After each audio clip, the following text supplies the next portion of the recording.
السلام علیکم friends, welcome to کتاب نگری یوٹیوب چینل کتابوں کی نگری میں خوش آمدید۔ میں ہوں آپ کی ہوسٹ اقرا یاسین، اور آج میں آپ کے لیے ایک نیو ناول لے کر حاضر ہوئی ہوں۔ یہ ناول ہے بنت مسعود کا۔ ناول کا نام ہے میں کون پیم، قسط نمبر ہے 1۔ اس ناول کو سٹارٹ کرنے سے پہلے جلدی سے کر لیجئے چینل کو سبسکرائب، ویڈیو کو کر لیجئے لائک اور کلک کر لیجئے بیل آئیکن کو۔ اب سٹارٹ کرتے ہیں آج کے episode. London city. White Snickers کے اوپر بلو پینٹ، گرے ٹی شرٹ کے اوپر بلو ہی کوٹ پہنے حمزہ شاہ بالوں کو جیل سے سیٹ کرتا پروم نائٹ پر جانے کو تیار تھا۔ اپنا سیل لے کر حمزہ فاطمہ کے کمرے کے دروازہ پر جا گیا۔ فاتح اور کتنی دیر ہے؟ حمزہ کے پوچھنے پر فاطمہ نے شکر کا سانس لیا۔ جو پروم پر جانے کے لیے تیار تھی مگر اس کی فراک کی زپ بند نہیں ہو پا رہی تھی۔ حمزہ مجھے تمہاری مدد چاہیے، اندر آ جاؤ، جھنجھلاتی ہی آواز میں فاطمہ بولی۔ حمزہ کندھے اٹکاتا اندر آیا کہ نظر سائڈ میرر پر پڑی جہاں سے فاطمہ کی بیک نظر آ رہی تھی۔ بلو ٹیل فراک پہنے میسی جوڑے میں ہلکے میک اپ میں فاطمہ چوہان حمزہ شاہ کو چت کر گئی۔ حمزہ مدد کرو، ایسے تو مت کھڑے رہو۔ حمزہ کی موجودگی محسوس کرتی فاطمہ بولی۔ ہوش میں آتا حمزہ آگے ہوتا میرر کے سامنے کھڑی فاطمہ کے پیچھے کھڑا ہوا۔ میرر میں اپنے پیچھے آتے حمزہ کی آنکھوں میں پسندیدگی دیکھتے فاطمہ اپنا سر جھکا گئی۔ حمزہ ہولے سے مسکراتا فاطمہ کے زپ بند کرنے کی بجائے اپنی انگلی فاطمہ کی گردن سے پھیرنا شروع کرتا کمر پر تک لے آیا، جبکہ نظریں میرر کی طرف تھی جہاں پر فاطمہ آنکھوں کو موندے ہوئی تھی۔ پلیز۔ حمزہ نے جب اپنا پورا ہاتھ فاطمہ کی کمر پر رکھا اپنی ناہموار سانس کو بحال کرتی بولی، میری غربت میں جب تم پر حیا کے رنگ آتے ہیں فاتح، تب میں خود کو دنیا کا خوش قسمت انسان سمجھتا ہوں۔ میری زندگی میں آنے اور اس کو مکمل کرنے کا شکریہ، مخمور لہجے میں کہتا حمزہ فاطمہ کے کندھے کو چوم کے شرم و حیا سے گلنار ہوتی فاطمہ جائے پناہ نہ ملنے پر مڑتی حمزہ کے سینے میں منہ چھپا گئی۔ فاطمہ کے ثمر پر حمزہ دل و جان سے مسکرایا تھا۔ وہ جب فاطمہ سے ایسی بات کرتا وہ کوئی نہ کوئی جائے پناہ تلاش کرتی۔ اپنا حصار فاطمہ کی گرد باندھے حمزہ فاطمہ کی بیگ زپ بند کر گیا۔ لیلا مجنوں چلیں اب۔ بند دروازے کے پار سے آتے ریان شاہ کی آواز پر فاطمہ ہڑبڑا کر حمزہ سے الگ ہوئی۔ حمزہ ریان کے آنے پر زٹ ہوا۔ تجھے کیا تکلیف ہے؟ فاطمہ کو دیکھتے حمزہ اونچی آواز میں کہہ گیا۔ فاطمہ نے حمزہ کو ایک گھوری سے نوازا اور مڑتی اپنا لاسٹ ٹچ اپ کرنے لگی۔ تکلیف یہ ہے کہ دیر ہو رہی ہے، چلنا ہے تو چلو ورنہ مرو ادھر ہی۔ ریان کی زٹ کردہ آواز پر حمزہ کچھ کہتا فاطمہ بولی، ریان ہم آ رہے ہیں، تم پارکنگ میں چلو۔ فاطمہ اپنا کلچ اٹھاتے ہوئے بولی۔ ریان بنا کچھ کہے چلا گیا۔ فاطمہ حمزہ کے آگے کھڑی ہوتی پوچھ گئی جو اسی کو دیکھتا مسرور ہو رہا تھا، کیسے لگ رہی ہوں میں؟ میری لگ رہی ہوں، وہ مخمور لہجے میں حمزہ بولا تھا۔ فاطمہ جھینپتی حمزہ کے کندھے پر ہاتھ مارتی کمرے سے نکل گئی۔ حمزہ بھی فاطمہ کے پیچھے نکل گیا۔ یہ ناول آپ کتاب نگری یوٹیوب چینل پر دیکھ رہے ہیں۔ حمزہ جسے سیم ڈریسنگ کیے ریان شاہ پارکنگ میں کھڑا حمزہ اور فاطمہ کا انتظار کر رہا تھا جب نظر بلڈنگ سے باہر آتی گرے ٹیل فراک پہنے جو بنا سلیو کے تھے۔ گرے ٹیل فراک سے کندھے پر باریک سٹرپ سے جڑی ہوئی تھی۔ اپنے گھونسلے نما بالوں کو اسٹریٹ کیے جالے افتخار صحت سہج کر قدم لیتی ریان کے پاس آئی۔ آج جالے نے گلاسز کی جگہ لینس لگائے ہوئے تھے، تبھی ریان اسے پہچان نہ سکا۔ سامنے سے آتے اس لڑکی کو دیکھ کر ریان کی آنکھوں میں پسندیدگی در آئی۔ زندگی میں پہلی بار شاید اس کا دل کسی صنف نازک کے لیے دھڑکا، مگر وقتی دھڑکتی ہے جب یال افتخار ریان کے پاس آتی بولی، تم ادھر کہاں کرتے؟ وٹ؟ یالے کی بات سنتا جو فسوں تھا پل بھر میں غائب ہوا۔ ریان یہ یال افتخار ہے جس کو تم پہچان نہ سکے؟ اف ریان! اپنے دل کی سرزنش کرتا ریان یال افتخار کے ساتھ رکھے جانے والی اپنی ہر درمی پر آیا۔ ہاں وہ نا، تم کہاں کرتے؟ اردو کی ماں بہن ایک کرتی یال افتخار ریان شاہ کے ماتھے پر بل لے آئی۔ For God's sake یال Iftikhar, speak English if you don't speak Urdu properly۔ Rayan کی غصے والی بات سنتی یالے چیخی جس کی گونج پر ریان اپنے کانوں پر ہاتھ رکھ گیا۔ What I have done now? I'm just asking you, what are you doing here? Behave یال Iftikhar. Rayan کی غصے بھری آواز پر حمزہ اور فاطمہ جلدی سے کار کی جانب آئے جہاں پر یالے اپنا منہ دوسری طرف کیے کھڑی تھی تو ریان اسے گھور رہا تھا۔ اب کیا کر دیا اس نے یار؟ حمزہ بیزار سے بولا۔ فاطمہ نے نام میں سر ہلاتے ہوئے یالے کی طرف اپنے قدم لیے۔ حمزہ ریان کے پاس آتا اسے اشارے میں پوچھ گیا۔ ریان نام میں سر ہلاتا سرد لہجے میں بولا، میں جا رہا ہوں، تم لوگ آ جانا۔ میرا کسی کی سنے ریان اپنی کار میں سوار ہوتا ایک سرد نگاہ ڈالے یالے کے سراپے پر ڈالتا پارکنگ سے نکلتا چلا گیا۔ کیا ہوا تھا یالے؟ فاطمہ کے پوچھنے پر یالے نام میں سر ہلاتی حمزہ کی کار میں سوار ہوئی۔ فاطمہ اور حمزہ حیرانی سے ایک دوسرے کو دیکھ کر کندھے اچکا گئے۔ یہ ناول آپ کتاب نگری یوٹیوب چینل پر دیکھ رہے ہیں۔ پاکستان، اسلام آباد، چوہان ہاؤس۔ کھانے کے بعد ایبک سار شاہ ثاقب چوہان کے ساتھ ہال میں بیٹھ گیا۔ عائشہ رفیق اور کوثر بیگم ملازمہ کی مدد سے ٹیبل صاف کرنے لگے۔ کیا ارادہ ہے آگے کا تمہارا ایبک؟ ثاقب چوہان کے پوچھنے پر ایبک اپنی مخصوص لہجے میں کہنے لگا، ابھی کچھ سوچا نہیں انکل، کل کالام جا رہا ہوں، وہاں پر اسکول کی زمین پر کوئی سیٹ ہے، اپنا پلازا بنوانا چاہ رہا ہے ہماری کمپنی سے جو میں نہیں بناؤں گا۔ ای میل کی تھی مگر وہ اپنی ہر دھرمی پر قائم ہے. تبھی پرسنلی وہاں جانا ہے مجھے. ایبک نے اپنے کلام وزٹ کا بتایا جس کو سنتے ثاقب چوہان سر ہلا گئے. ہمارے ملک میں ایسے بہت سے لوگ ہیں جو طاقت کے بلبوتے پر اپنا راج قائم کر کے کمزور کو پست کرتے ہیں. میں تمہیں یہی مشورہ دوں گا کہ تم سیکیورٹی ساتھ لے جانا اپنے. ثاقب چوہان کے کہنے پر ایبک اپنی مخصوص اسمائل دے گیا. آپ کو کیا لگتا ہے رانا مجھے اکیلا جانے دے گا؟ ایبک کے پوچھنے پر ثاقب چوہان مسکرا کے کافی لاتی عائزہ رفیق رانا کے ذکر پر تھمی، پھر خود کو ریلیکس کرتی کافی ٹیبل پر رکھی. کوثر بیگم ثاقب چوہان کے برابر بیٹھ گئی. کتنے دن لگیں گے تمہیں کلام میں؟ عائزہ نے پوچھا. کچھ کہہ نہیں سکتا عائزہ، شاید 2 دن. کافی کا سپ لے کر ایبک نے کہا. عائزہ 2 دن کا سن کر چپ ہوئی. مائی ہیر کے مزار سے آنے کے بعد عائزہ کا دل رانا کے سامنے آتے الگ لے پر دھڑکنا شروع کر دیتا تھا. اپنی اس حالت سے عائزہ بھی ناراض تھی. اب رانا کے جانے کا سن کر وہ اداس ہوئی پر ظاہر نہ کیا. مجھے تم سے بات کرنی ہے ایبک. سب خاموشی سے کافی پی رہے تھے کہ کوثر کے بولنے پر ایبک اس کی جانب متوجہ ہوا. جی؟ ایبک کو سمجھ نہ آئی کہ کیا کہتا، تبھی یہی کہہ گیا. اپنے لب تر کرتی کوثر بیگم چپ ہوئی. ثاقب چوہان جانتے تھے کہ وہ کیا بات کرنا چاہ رہی ہیں، تبھی کوثر بیگم کی حوصلہ افزائی کرنے کو ان کا ہاتھ تھام گئے. کوثر بیگم ثاقب چوہان کے مشکور ہوتی ایبک سے کہنے لگی. ایبک، تم سے معافی مانگنا چاہتی ہوں. میں کہیں نہ کہیں تمہارے آشیانے کے بکھرنے میں میں بھی ذمہ دار ہوں. میرا رب گواہ ہے، مجھے رفیق کے کسی عمل کا نہیں پتہ تھا. وہ مجھے بس بزنس ڈیلنگ کے لیے استعمال کرتا تھا. کوثر بیگم کی نم آواز پر ایبک نے اپنے لب بھینچ گیا. جب میں رفیق سے آخری بار ملنے جیل گئی تھی تب اس نے مجھے آزادی کے پروان کے ساتھ ساتھ بتایا تھا کہ وہ تمہیں اور عمل کو ایک نہیں ہونے دے گا. میں نے اس کی بات پر دھیان نہیں دیا، مگر مجھے عمل کے غائب ہونے پر کہیں نہ کہیں رفیق کا ہاتھ لگ رہا ہے. عمل کے غائب ہونے پر جہاں سب حیران تھے وہیں کوثر بیگم کو تشویش تھی کہ اس کے پیچھے بھی کہیں رفیق کا ہاتھ تو نہیں. تبھی آج اپنا اندیشہ ایبک سے کہہ گئی. ایبک نے اپنا کپ ٹیبل پر رکھا. جس دن رفیق جنجوا کو پھانسی دی گئی میں اس سے ملا تھا. اس نے اعتراف کیا تھا عمل کو اسی نے ولا سے جانے کو کہا تھا. کب، کیسے اور کس طرح عمل ولا سے نکلی عمل ہی جانتی ہے، مگر اس معلول انسان نے مجھے یہ نہیں بتایا کہ عمل کہاں ہے. پہلے اس کی بات پر مجھے بہت غصہ آیا تھا، مگر وہ کمظرف انسان مرتا مر گیا. مجھے جانے سے پہلے رنج دے گیا، مگر مجھے اس بات کا یقین ہے عمل میری ہے، میرے نکاح میں ہے. وہ مرتے دم تک میری ہی رہے گی. ایبک کے آخری الفاظ پر عائزہ اسے دیکھے کہ کتنی شدت سے وہ عمل کو چاہ رہا تھا، بنا کسی سلے کے. کیا کوئی اسے بھی ایسے چاہ سکتا ہے؟ نگاہوں میں رانا کا سراپا آیا. عائزہ اپنی تیز ہوتی سانس کو سنبھالتی کھڑی ہوتی وہاں سے چلی گئی. سب نے عائزہ کی یوں جانے پر رفیق سے انسیت جانی. آخر کو اس کا باپ تھا. ایبک عائزہ کو جاتا دیکھ کر چپ ہوا تھا. تم جانتے تھے کہ عمل کے غائب ہونے پر رفیق کا ہاتھ ہے ایبک؟ ہال میں چھائی خاموشی کو ثاقب چوہان کی بات نے توڑا. ایبک نے اپنا سر اس بات میں ہلایا. میں چلتا ہوں انکل، ایبک کہہ کر کھڑا ہوا. ثاقب چوہان اور کوثر بھی ایبک کے ساتھ کھڑے ہوئے. مجھے آپ سے کوئی گلہ نہیں ہے آنٹی، جس سے گلہ ہے وہ نہ جانے کہاں چلی گئی ہے. شاید میں نے اس پر ظلم کی جو انتہا کی تھی اسی لیے وہ چھپ گئی ہے. اب دعا کرنا کہ مجھے وہ مل جائے، رسانیت سے کہتا ایبک چوہان ولا سے نکلتا چلا گیا. کوثر بیگم نم آنکھوں سے اس دیوانے کو جاتا دیکھ کر اپنا سر ثاقب چوہان کے کندھے پر رکھ گئی. یا اللہ، ایبک کو اس کی عمل عطا کر دے، اس کی آزمائش میں کمی کر دے. کوثر بیگم کی دعا پر ثاقب چوہان آمین کہتے اسے لیے اپنے کمرے میں چلے گئے. یہ ناول آپ کتاب نگری یوٹیوب چینل پر دیکھ رہے ہیں. لندن سٹی پرام نائٹ کے وینیو پر آتے حمزہ اور فاطمہ اپنے دوستوں کے پاس چلے گئے.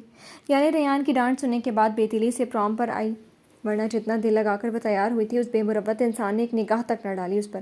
ایک نظر بھیڑ میں ریان کی تلاش میں یالے نے ڈالی تو وہ سر مائک کے ساتھ کھڑا نظر آیا تھا. کتنا مطمئن لگ رہا تھا وہ. کسی کی دل آزاری کرنے کے بعد اپنی کام مائگی پر افسوس کرنے کے بجائے یالے اپنا موڈ ٹھیک کرتی اپنے دوستوں کے پاس چلے گئی. جہاں سب اس کو چاہتے تھے اس کو اہمیت دیتے تھے. تم نے خواہ مخواہ میں یالے کو ڈانٹ دیا ریان. سر مائک سے مل کر ریان حمزہ کے پاس آیا تو اس کے منہ سے سب سنتا چپ ہوا. بول بھی کچھ، اب مسئلہ کیا ہے تجھے اس سے؟ حمزہ نے جانا چاہا کہ کیوں پچھلے 2 سال سے وہ یالے افتخار کے ساتھ ایسا عمل کیے ہوئے تھا. ریان حمزہ کو جواب دینے کے بجائے کاؤنٹر پر آتا سافٹ ڈرنک آرڈر کر گیا. حمزہ اپنے لب بھینچ گیا، پھر فاطمہ کی جانب متوجہ ہوا جو اسے ڈانس کی طرف بلا رہی تھی. ایک افسوس بھری نظر ریان پر ڈالتا حمزہ ڈانس فلور پر چلا گیا. اسٹوڈنٹس موج مستی میں مگن تھے. پڑھائی کے ان 2 سالوں میں ہر ایک نے خواب دیکھے، ان کی تکمیل جلد ہی ممکن تھی. سب سے بیزار ریان ایک نظر فاطمہ اور حمزہ پر ڈالتا پورے ہال پر نگاہ ڈال گیا. سب ایک دوسرے میں گم تھے کہ جب ریان کی نظروں میں غصہ در آیا. وجہ یالے افتخار کی بیک زپ کا کھلے ہونا تھا اور وہ بے پرواہ ڈانس فلور پر ناچ رہی تھی. ڈم لائٹس کے آن ہوتے ہی میوزک چینج ہوا. سب نے شور مچایا. اپنی حالت سے بے پرواہ یالے مگن سے ڈانس کر رہی تھی جس میں اس کا ساتھ کلاس کے ایک پلے بوائے دے رہا تھا. ریان کی گرفت اس کے گلاس پر ہوئی. گلاس کو کاؤنٹر پر رکھتا ریان لب چباتا ڈانس فلور پر رش چیرتا ہوا یالے افتخار کی جانب قدم بڑھا گیا. ایلی گولڈنگ کا گانا لو می لائک یو ڈو کا میوزک سب اسٹوڈنٹس پر طاری تھا. وہی پلے بوائے یالے کو اس سانگ پر اپنے قریب کر گیا. یالے مسکراتی اس کے کندھے پر ہاتھ رکھتی. ریان نے فوراً اس سے یالے کا ہاتھ پکڑا اور اسے پشت خود سے لگا گیا. شور میں یالے کی چیخ تبھی جبکہ ایلی گولڈنگ کا سانگ اپنے عروج پر تھا. لو me like you do, love me like you do, touch me like you do, touch me like you do, what are you waiting for. ہلنا مت، تمہاری زپ کھلی ہے، اتنا بے غیرت نہیں کہ تمہیں یہاں سب کے سامنے بے حجاب ہونے دوں. ریان شاہ کی سرد مگر گھمبیر آواز اپنے سنتی یالے افتخار تھمی. یہ ریان یالے کی خوشبو محسوس کرتا بنا اس کے پشت کو چھوئے آرام سے یالے کی زپ بند کر کے یالے اپنے دل کی دھڑکن سنبھالنے لگی. حیرانی تھی یا ریان کے چھونے کا احساس یالے سمجھ نہیں سکی. Fading in, fading out on the edge of paradise. Every inch of your skin is a holy grail I've got to find. Only you can set my heart on fire, on fire. Yeah, I'll let you set the space. 'Cause I'm not thinking straight. My heart's spinning around. I can't see the clear no more. What are you waiting for? Love me like you do. Lolo, love me like you do. Touch me like you do. Touch me like you do. What are you waiting for? گانا اور اس میں چھپے جذبات. ریان اپنے حصار میں کھڑی یالے سے اجتناب نہ برت سکا اور جھکتا یالے کا سر چوم گیا. گانے کے مکمل ہوتے ہی ریان اپنے حواس پر قابو پاتا بنا یالے سے کچھ کہے بھیڑ سے نکلتا چلا گیا. لائٹس آن ہونے پر یالے پلٹی مگر ریان وہاں موجود نہ تھا. یالے پس مرتکی سے رش سے نکلتی ہال سے باہر نکل گئی. یہ ناول آپ کتاب نگری یوٹیوب چینل پر دیکھ رہے ہیں. یالے کدھر جا رہی ہو تم؟ فاطمہ کی آواز اپنے پیچھے سنتی یالے پلٹی. کہیں نہیں فاطمہ، تم ٹھیک ہو نا؟ گھبرائی ہوئی کیوں ہو؟ طبیعت خراب تو نہیں تمہاری؟ یالے کی بڑبڑاہٹ، ماتھے پر آیا پسینہ اور سرخ ہوتے گال فاطمہ کو تشویش دلا گئے. اپنے ماتھے سے پسینہ صاف کر دی یالے خود میں سمٹ گئی. کچھ نہیں، اندر رشک کی وجہ سے گھبراہٹ تھی تبھی باہر آئی ہوں. یالے کے بتانے پر فاطمہ کی فکر کچھ کم ہوئی. تم یہی رکو، میں حمزہ کو بلا لاؤں، پھر نکلتے ہیں. اوکے. فاطمہ کے کہنے پر یالے اس بات میں سر ہلا گیا. فاطمہ اندر کی جانب چل دی. یالے چپ چاپ سے پارکنگ میں آتی چلنے لگی. دماغ ریان کی جانب تھا. جو اندر ہوا کیا وہ سچ تھا؟ کہ سچ میں ریان اس کے قریب آیا تھا؟ کہ اس کی محبت کی کئی انچ ریان شاہ تک پہنچ گئی تھی؟ سوال بہت سے تھے، جواب یالے کا دماغ دینے سے قاصر تھا. یالے سوچتی چلی جا رہی تھی کہ سامنے سے آتی کار نہ دیکھ سکے. اس سے پہلے یالے اس کی زد میں آتی ریان یالے کو اپنی باہوں میں لیے فٹ پاتھ پر گرا. کار تیزی سے گزرتی چلی گئی. یالے ہوش میں آتی اپنے اوپر پڑے ریان کی گری آنکھوں میں اپنا عکس دیکھ گئی جو غصے سے اسے ہی دیکھ رہا تھا. یالے، ریان تم ٹھیک ہو؟ پارکنگ میں آتے فاطمہ اور حمزہ ریان اور یالے کا گرنا دیکھ چکے تھے تبھی فوراً سے ان کی جانب آئے. ریان آرام سے یالے کے اوپر سے اٹھا. فاطمہ یالے کو اٹھا گئی. تم ٹھیک ہو یالے؟ فاطمہ کے پوچھنے پر یالے اپنا سر ہلا گئی. کہاں سے ٹھیک ہے یہ؟ جہاں پر یالے افتخار ہے وہاں پر مصیبت موجود ہے. اندھی ہو کیا تم جو اپنی طرف آتی کار نظر نہیں آئی؟ جانتی بھی ہو کہ انہوں نے ڈرنک کی ہوئی تھی اور یہ میڈم بے دہانی میں پارکنگ کو پارک سمجھتی چلی جا رہی تھی. میں پوچھتا ہوں یالے افتخار، دھیان کدھر ہوتا ہے تمہارا؟ ریان یالے پر غصے سے برسا. دماغ کی رگیں کھنچی ہوئی تھی، جبڑے بھیجے ہوئے تھے، آنکھیں ضبط سے لال تھی. یالے ریان کو دیکھتی لب بھینچ گئی جس پر ریان کو مزید غصہ آیا. ہاں اب رونے بیٹھ جاؤ تم. ریان. حمزہ ریان کے سرد لہجے اور طنز پر اس کی تنبیہ کر گیا. ریان اپنے سر چھٹک گیا. یالے سو کرتی رونے لگی. یالے چپ. ریان پریشان ہو گیا ہوگا. ریلیکس رہو، یہ پانی پیو. فاطمہ حمزہ کی لائی پانی کی بوتل یالے کو دیتی کہہ کے جس کو تھامنے کی بجائے یالے روتی آنکھوں سے ریان کو دیکھنے لگی جس کی ہر ایک ادا سرد تھی. یہ وہ ریان تو نہیں تھا جس کو یالے نے اندر محسوس کیا تھا. یہ تو کوئی اور تھا. بے رحم، اکڑو کھڑوس اور بے حس ریان شاہ. ہمیں اب چلنا چاہیے. حمزہ کے کہنے پر فاطمہ یالے کو لیے کار میں بیٹھ گئی. تم آ رہے ہو ساتھ؟ حمزہ ریان سے پوچھ گیا. کار ہے میرے پاس، ریان کہتا اپنی کار کی جانب مڑ گیا. حمزہ کار کو پارکنگ سے نکالتا لے گیا جس کے جاتے ریان نے اپنا ہاتھ زور سے کار کے بونٹ پر مارا. پھر کار میں سوار ہوتا تیزی سے نکلا. یہ ناول آپ کتاب نگری یوٹیوب چینل پر دیکھ رہی ہیں. اسلام آباد. کلام کی زمین پر پاؤں رکھتے ہی ایبک کو ایک خوشگوار سا احساس محسوس ہوا. سردی کی وجہ سے پہاڑوں پر گری برف باری اور چلتی سرد ہوا اتنی ٹھنڈ کے باوجود بھی سرشار کر گئی تھی. بلیک جینس کے اوپر ہائی نیک اور وول کا کوٹ پہنے، گلے میں لیے مفلر، دھیان سے راستے میں آتے پتھروں پر پاؤں دھرتا ایبک آگے چلتا گیا. دھند ہونے کی وجہ سے حد نگاہ کم تھی مگر پاس بہتے جھرنے کا پانی اور اس کا شور ایبک کو اپنی طرف بلا رہا تھا. سب کچھ نظر انداز کرتا ایبک دھند چیرتا آگے بڑھ گیا. دھند کے اس پار ایک وجود کھڑا تھا جس کو دیکھتے ایبک اپنے نیچے کے پتھروں کو بنا دیکھے آگے بڑھا کہ ٹھوکر لگ کر نیچے گرا. سر پتھر پر لگنے کی وجہ سے خون بہنا شروع ہوا جس کو ایبک نظر انداز کرتا کھڑا ہوا مگر لڑکھڑا گیا. اس سے پہلے ایبک دوبارہ سے زمین بوس ہوتا کسی نے اسے تھام لیا. ایک نازک کامنی سا وجود جس کی چھونے پر ایبک کو اپنے سر اور پاؤں کا درد دور جاتا محسوس ہوا. اپنے سر اٹھا کر ایبک نے آنکھوں کے سامنے آتے خون کی دھار کو دوسرے ہاتھ سے پرے کیا. عمل. منظر واضح ہوتے ہی مسکراتی عمل کو دیکھتا ایبک حیران ہوا جو اسے تھامے کھڑی ہوئی تھی. اس سے پہلے ایبک اس کے ہونے کو محسوس کرتا اپنے پاؤں پر آتے وزن سے ایک بار پھر لڑکھڑا گیا. اس پر عمل نے سہارا نہ دیا بلکہ نم آنکھوں سے ایبک کو دیکھتی دور ہونے لگی. عمل رک جاؤ. عمل رک. پتھروں پر گرا ایبک پاؤں کے درد کی وجہ سے اٹھ نہ سکا، مگر وہ ہر صورت میں عمل کو روکنا چاہتا تھا جو اسے یوں درد میں چھوڑ کر جا رہی تھی۔ عمل روک جاؤ۔ سر سے بہتا خون اور پاؤں کے درد نے ایبک کے اعصاب کو کمزور کرنا شروع کر دیا تھا، جو ایبک کے آواز گم کرنے کا باعث بنے۔ اپنی آنکھوں کے بند ہونے سے پہلے ایبک نے عمل کو پانی میں ڈوبتے دیکھا۔ اپنے سن ہوتے دماغ پر ایبک چاہ کر بھی عمل کو بچا نہ سکا، مگر ڈوبنے سے پہلے عمل کے آخری الفاظ میں کون پیا کی گردان ایبک کو ہر سو سنائی دینے لگی۔ نیند میں ایبک اپنا سر ادھر ادھر کرنے لگا کہ الارم کے بجنے پر ایبک اپنی آنکھیں کو کھول گیا۔ دل کی دھڑکن سو کی سپیڈ سے چل رہی تھی اور ماتھے پر آیا پسینہ وحشت زدہ آنکھیں۔ ایبک منہ کھول کر سانس لینے لگا۔ الارم بج کر دوبارہ بجنے لگا۔ اپنے حواس کے بحال ہونے پر ایبک نے ایک نظر ادھر ادھر دیکھا۔ خود کو صوفے کے پاس کارپیٹ پر لیٹا پا کر ایبک کے دماغ نے اسے بتایا کہ وہ کسی پہاڑی پر نہیں بلکہ اپنے کمرے میں ہے۔ الارم بند کر کے ایبک نے موبائل ٹیبل پر رکھا، پھر صوفے سے ٹیک لگا کے کیوں اتنا ستا رہی ہو عمل؟ کدھر ہو تم؟ آ جاؤ، اب تھک گیا ہوں میں، کرب سے کہتا ایبک اپنا سر صوفے پر رکھ گیا۔ آنسو ٹوٹ ٹوٹ کر آنکھوں سے بہہ گئے۔ یہ وہی جگہ تھی جہاں پر عمل سوتی رہی، اور پچھلے 2 سالوں سے ایبک کی وحشت کا سامان یہی جگہ بنی ہوئی تھی۔ قطرہ قطرہ جی رہے ہیں، بے خبر تم ہوئے، دے رہے ہو جتنے غم تم بے اثر ہو گئے، آگ لگا دیں گے جو تم نہ ملے، کاش ختم ہو جائیں تیرے یہ سلسلے، ٹوٹا ہے دل بکھرا ہے دل، سر آسماں اجلے، جو ستم ہوئے ابھی کم ہوئے، مجھے پیار نہ ملے، مجھ کو میرے دل نے روکا، دل دیا اور مل گیا دھوکا، کھو گئے ہم خود میں ایسا کیا ہو گیا۔ اپنے آنسو صاف کر کے ایبک اٹھا، پھر فریش ہو کر نماز ادا کرنے لگا۔ ایک یہی درد تھا جہاں پر ایبک کو سکون ملتا، ورنہ عمل کے جانے کے بعد جو بے سکونی تھی وہ اسے پاگل کرنے کو کافی تھی۔ دعا مانگتے ہوئے ایبک وہ دعا کرنا نہ بھولا جو ہر وقت اس کے لبوں پر ہوتی، جس کی تاثیر تو بہت تھی مگر قبول کب ہو پتہ نہیں۔ ہر دعا میں تجھے مانگا پر تو نہ ملا، تیری راہیں تکتے تکتے بن گیا دل چلا، دل تو دکھا ہے نا پر یاد کیا ہے نا، آنسو میری گواہی برباد کیا ہے نا، ٹوٹا ہے دل بکھرا ہے دل، سر آسماں چلے، جو ستم ہوئے ابھی کم ہوئے، مجھے پیار نہ ملے، مجھ کو میرے دل نے روکا، دل دیا اور مل گیا دھوکا، کھو گئے ہم خود میں ایسا کیا ہو گیا۔ یہ ناول آپ کتاب نگری یوٹیوب چینل پر دیکھ رہے ہیں۔ ایبک بابا؟ جی دائی ماں، کیا ہوا، سب خیریت؟ ناشتہ کرتے ہوئے ایبک نے پوچھا جو فکر مندی سے اسے دیکھ رہی تھی۔ بابا مجھے اولڈ ہاؤس جانا ہے، آپ بھی جا رہے ہو؟ میں گھر میں اکیلی رہ کر کیا کروں گی؟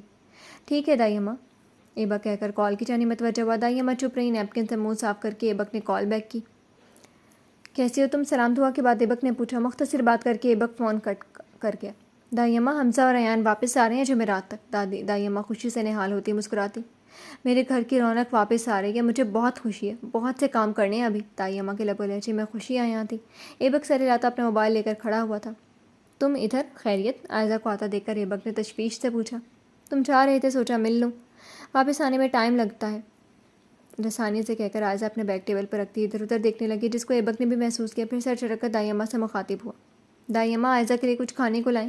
دائی اماں کی موجودگی پر عائزہ شرمندہ ہوئی، پھر ان کی جانب آتی اپنا سر جھکا دی۔ سلام دائی اماں، کیسی ہیں آپ؟ دائی اماں عائزہ کے سر پر پیار کرتی بولی۔ اس عائزہ میں اور 2 سال پہلے والی عائزہ میں زمین آسمان کا فرق تھا۔ اب بہت بہتر ہوں، حمزہ اور ریان واپس جو آ رہے ہیں؟ دائی اماں کی بات پر عائزہ مسکرا کر ایبک کو دیکھ کے جو اپنے موبائل پر مصروف سا تھا۔ ریئلی؟ بالکل، دائی اماں کہتی کچن میں چلی گئی۔ ایبک، تم نے حمزہ سے بات کی؟ عائزہ کے پوچھنے پر ایبک موبائل آف کرتا اس کی جانب متوجہ ہوا۔ بتا دیا تھا اسے، آج ہی بات کرے گا وہ۔ کب تک نکلو گے تم؟ کہیں جانا ہے تم نے؟ ایبک عائزہ کی بے چینی محسوس کرتا ہوا پوچھ گیا۔ آفس جانا ہے، تمہیں سی آف کر کے جاؤں گی، عائزہ کہتی آرام سے صوفے پر بیٹھ گئی۔ چلیں؟ ہال میں آتا رانا ایبک سے کہہ گیا، جبکہ عائزہ رانا کی بات سنتی فوراً سے پلٹی، آنکھوں میں دری بے چینی کو قرار آیا۔ عائزہ کا پلٹنا ایبک نے شدت سے محسوس کیا۔ چلو یہ بیگ رکھوا دینا، اپنا کوٹ پہنتا ایبک رانا سے کہہ کر جو شکور چاچا کو آواز دے گیا۔ رانا عائزہ کی موجودگی سے ناواقف تھا۔ ہم نکلتے ہیں عائزہ، جمعرات تک واپس آنے کی کوشش کروں گا، تم یہاں چکر لگاتی رہنا، ایبک کہتا اپنا سر اٹھا گیا۔ عائزہ کے ذکر پر رانا پلٹا، جبکہ عائزہ کھڑی ہوتی اپنا سر ہلا گئی۔ بے فکر ہو کر جاؤ ایبک، عائزہ کے کہنے پر ایبک سر ہلاتا باہر چل دیا۔ رانا باہر جانے کی بجائے رک گیا، نظریں اسی محلوں کی شہزادی پر تھی جو اسے بیزار سی لگی۔ یہ چند دن کی دوری رانا پر گراں گزر رہی تھی۔ ایک گہری نظر عائزہ پر ڈالتا رانا پلٹا۔ سنو رانا ارحم، عائزہ کے پکارنے پر رانا کے اٹھتے قدم رکے، پھر وہ پلٹا۔ خیال رکھنا، عائزہ کہہ کر چپ ہوئی۔ رانا کو خوشگوار سا احساس اپنے گھیرے میں لے کے لبوں پر مسکراہٹ آئی۔ ایبک کا رانا کی مسکراہٹ اپنا دم توڑ گئی۔ عائزہ کی اس بات پر رانا اسپاٹ سا اسے دیکھتا اپنا سر ہلا گیا، پھر باہر کو نکل گیا، اور اپنا بھی۔ اللہ کی امان میں رانا ارحم، دور جاتے رانا کو دیکھتی عائزہ پس مردگی سے کہہ گئی۔ یہ ناول آپ کتاب نگری یوٹیوب چینل پر دیکھ رہے ہیں۔ فاطمہ، بات کرنی ہے تم سے، اپنے کمرے میں پیکنگ کرتی فاطمہ حمزہ کے بلانے پر اس کی جانب متوجہ ہوئی۔ کیا ہوا حمزہ، خیریت ہے؟ اندر آؤ۔ بیڈ پر بڑے سامان کو سائڈ پر کرتی حمزہ کے بیٹھنے کی جگہ بنا گئی۔ اپنے لب چباتا حمزہ بیڈ پر آیا۔ تم کچھ پریشان سے لگ رہے ہو حمزہ، فاطمہ نے تشویش سے لہجے میں پوچھا۔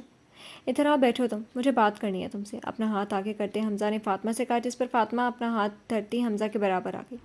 ثاقب انکل نے بھائی سے تمہاری رخصتی کی بات کی ہے، ہماری واپسی پر یہ ہونی طے پائی ہے، سنجیدگی سے حمزہ کہتا چپ ہوا، جبکہ فاطمہ نے اپنا ہاتھ حمزہ کے ہاتھ سے نکالتی کھڑی ہو گئی۔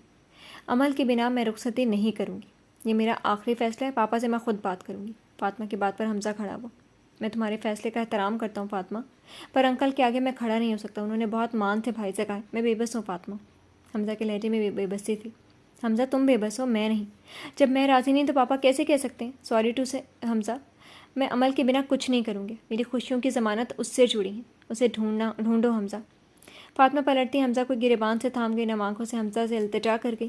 جانتے حمزہ، ان ہاتھوں پر عمل نے کہا تھا وہ مہندی لگائے گی، اپنے ہاتھوں سے دلہن بنا کر وہ مجھے رخصت کرے گی، جب وہ وقت میرے قریب ہے، عمل کہیں نہیں ہے۔ اس نے ہمارے لیے کیا کچھ نہیں کیا حمزہ، میں اس کے بنا اپنی ہر خوشی ادھوری پاتی ہوں۔ اس نے ہمیں ایک کیا، میرے دل میں تمہاری محبت تھی، مجھ سے پہلے وہ جان گئی اس بات کو، مگر اس نے دوستی نبھائی اور ہمیں ایک رشتے میں جوڑا، پر اب وہ نہ جانے کہاں ہے، پاپا نے ہر جگہ اسے تلاش کیا، مگر وہ کہاں ہے نہیں پتہ چل سکا۔ جب جب مجھے ضرورت ہوئی وہ میری ماں، بڑی بہن اور دوست بنی، میں اپنی ماں، بہن اور دوست کے بنا اپنی زندگی کی سب سے بڑی خوشی کیسے شروع کر لوں؟ حمزہ سے پوچھتی فاطمہ روتی۔ فاطمہ نہیں چاہتی تھی کہ وہ عمل کے بنا نئی زندگی کا آغاز کرے۔ حمزہ نے فاطمہ کو تھاما اور اسے مان دیتے ہوئے کہا، جب تک عمل نہیں ملتی تب تک تمہاری رخصتی نہیں ہوگی۔ حمزہ کے مان دینے پر فاطمہ بہتے آنسوں سے مسکرا دی، وہ بھی عمل کے بغیر اپنی زندگی شروع نہیں کرنا چاہتا تھا۔ حمزہ فاطمہ کو گلے لگا کے، ریان جو فاطمہ سے لنچ کے بارے میں پوچھنے آیا تھا، دونوں کی باتیں سنتا اپنا کوٹ لیا، اپارٹمنٹ سے نکل گیا۔ کہاں ہو تم عمل؟ سب تمہیں بہت یاد کر رہے ہیں، تم نے سب کی مدد کی، آج مجھے بھی تمہاری ضرورت ہے، میں کس سے کہوں اپنا حال دل؟ واپس آ جاؤ عمل پلیز، اللہ پاک ہم سب کو عمل سے ملا دے۔ بادلوں سے ڈھکے آسمان کو دیکھتا ریان نومبر کی اس سرد شام میں دعا مانگی جو شاید قبولیت کے معراج کو پہنچ چکی تھی۔ جی تو فرینڈز، کیسے لگی آپ کو ناول کی فرسٹ ایپیسوڈ؟ کمنٹ سیکشن میں اپنی رائے کا اظہار کرنا مت بھولیے گا۔ پھر حاضر ہوں گے ناول کی نیکسٹ ایپیسوڈ کے ساتھ، وہ بھی آپ کے بہترین رسپانس پر۔ تب تک کے لیے اجازت دیجیے، شکریہ، اللہ حافظ۔